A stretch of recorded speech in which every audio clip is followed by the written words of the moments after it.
and welcome back to the Cubby tent. We have been on an adventure trying to rescue this mouse who sent a help letter and a map. We have also been learning about the book of Exodus, the second book of the Bible, and an exciting story of God's plan to rescue his people from slavery. It has been a story with a lot of emotions. That's very true. Actually, do you think you could help us remembering some of the emotions that the people in Exodus would have felt? Awesome. Megan or I will remind you a bit of the story, and you make a face to show us how that person felt. Let's see. How would the Israelites feel when they were forced to work hard for the mean king?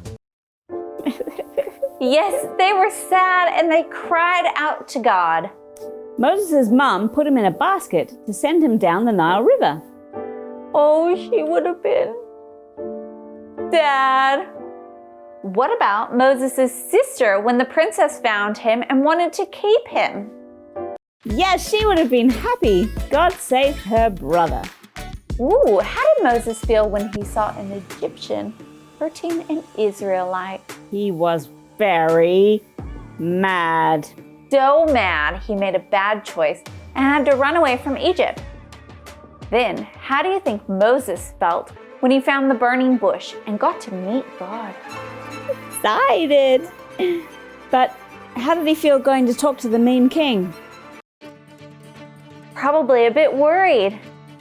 And how did he feel when the mean king didn't listen to him? He was sad. He was sad, just like Pineapple. It's okay, Pineapple. Moses didn't stay sad. God told him that the king's heart would stay hardened against Moses and he wouldn't listen for a while. But eventually he would. God also reminded Moses that he is always with him. How do you think Moses felt knowing that God was always with him? Yep, he was happy. Just like us. Oh, wait. Pineapple, you're still sad. What's wrong? Hey, Megan. Yes, Meg? Pineapple is a bit sad because we keep singing the Mouse Hunt song. Yeah. What's wrong with the Mouse Hunt song? Well, the Mouse Hunt song came from Charles's favorite book, Going on a Bear Hunt. And? His favorite book is... let's see if we can find it. Brown Bear, Brown Bear. Oh, yes. It starts with a brown bear, and then the brown bear sees a red bird, and then the red bird sees that's the one. Yep. Actually, I have a great idea for using that book in our Bible story time. But first, we should probably move out and get away from all this itchy hay. What's next on the map? Dot. Lots of dots. Maybe it's sand. Let me see what I can see with the binoculars. It's just a bit fuzzy up ahead. We might need to get closer to see. Well, then let's pack up and get going. We'll see you in a minute.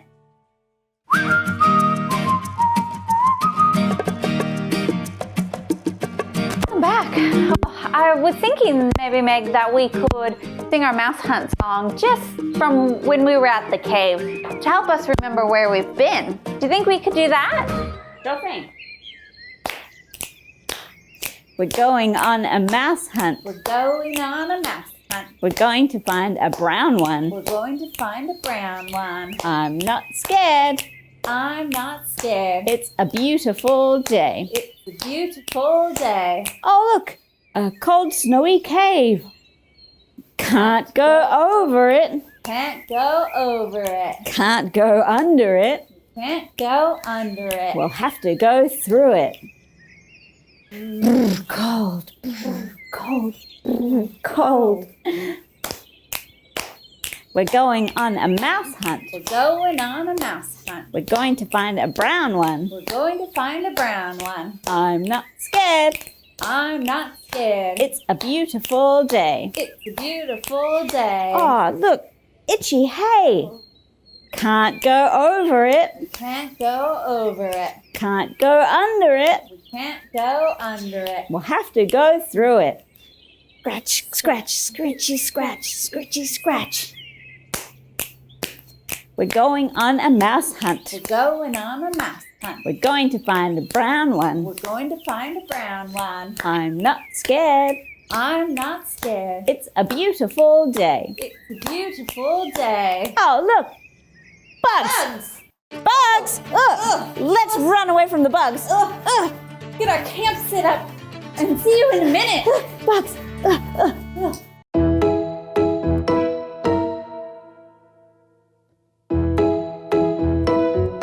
Phew! We are finally away from all those bugs. I didn't expect so many crazy things to happen on our journey. Yeah, it's really been getting out of control. Actually, our Bible story today is about how God is always in control. I know a song about that. It's called He's Got the Whole World in His Hands. But you'll probably want to tell the Bible story before Music Time with Meg.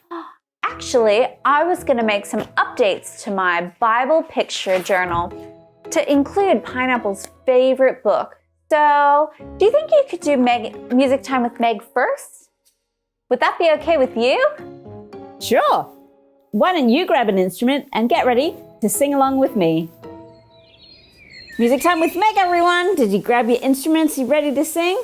God has the whole world in His hands. He's got the whole world in His hands. He's got the whole world in His hands. He's got the whole world in His hands. He's got the whole world in His hands.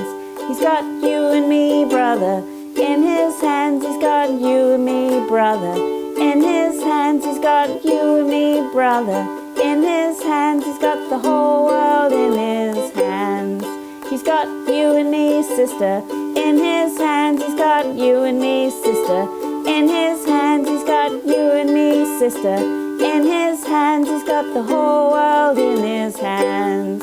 He's got Moses in Egypt, in His hands. He's got Moses in Egypt, in His hands. He's got Moses in Egypt, in His hands. He's got the whole world in His hands. He's got everybody here in His hands. He's got everybody here in His hands. He's got everybody here in His hands. He's got the whole world in His hands.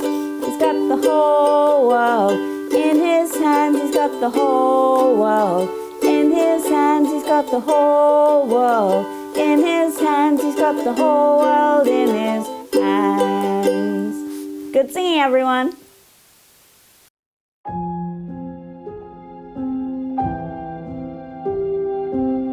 Welcome back to the Cubby tent. Are you ready to hear the next part of the Bible story? Oh, good. Last week, we heard Moses complain to God because the mean king didn't listen to him. But God said He would be with Moses. Did Moses go back to the king and ask him to let the Israelites go again? Yes, Moses went back to the king and told him God said to let my people go and worship Him in the wilderness. The king said no again, but God showed the king that He was in control. God made all sorts of amazing things happen. God made the water in a local river turn into blood. Yeah, I'm sure the king would let them go then. No, the king wasn't impressed though. He got some of his own men to do the same thing. The king said, "No, I won't let your people go." But God did more and more powerful things. He sent frogs and flies and sickness upon the Egyptian people, but God's people were fine. One after another, 9 plagues came upon the Egyptian people. Even the king's men recognized that God was in control. Wow, 9 different plagues. What were they all? I was hoping you would ask because I made a special book to share them all. It's called Pharaoh, Pharaoh, What Do You See? Just like Pineapple's favorite book. Yep, let's read it together to see which plagues came after one another in Egypt. Pharaoh, Pharaoh, what do you see? I see red blood coming after me. Red blood, what do you see? I see jumpy frogs coming after me. Jumpy frogs, what do you see? I see itchy bugs coming after me. Itchy bugs, what do you see? Oh, I see buzzy flies coming after me. Buzzing flies, what do you see? I see sick animals coming after me. Sick animals, what do you see? I see ouchy boils coming after me. Ouchy boils, what do you see? I see cold hail coming after me. Cold hail, what do you see? I see hungry locusts coming after me. Hungry locust, what do you see? I see darkness coming after me. Darkness, what do you see? I see a stubborn king still after me. What? The king was still very stubborn? He still said, no, I won't let your people go. God said, I will give you one more chance, and then I will rescue my people myself. We'll have to wait till next week to see how God did this. Wow, God really showed the king that he was in control. I think we see this actually in Jesus too. When powerful people got Jesus into trouble, Jesus was still in control. He said, I have the power to lay down my life or to take it back up again. Yes, Jesus always trusted his heavenly Father because he knew that God was always in control. I know our adventure to rescue the brown mouse has felt very out of control. Bushfires, snow, snakes, and now crazy bugs.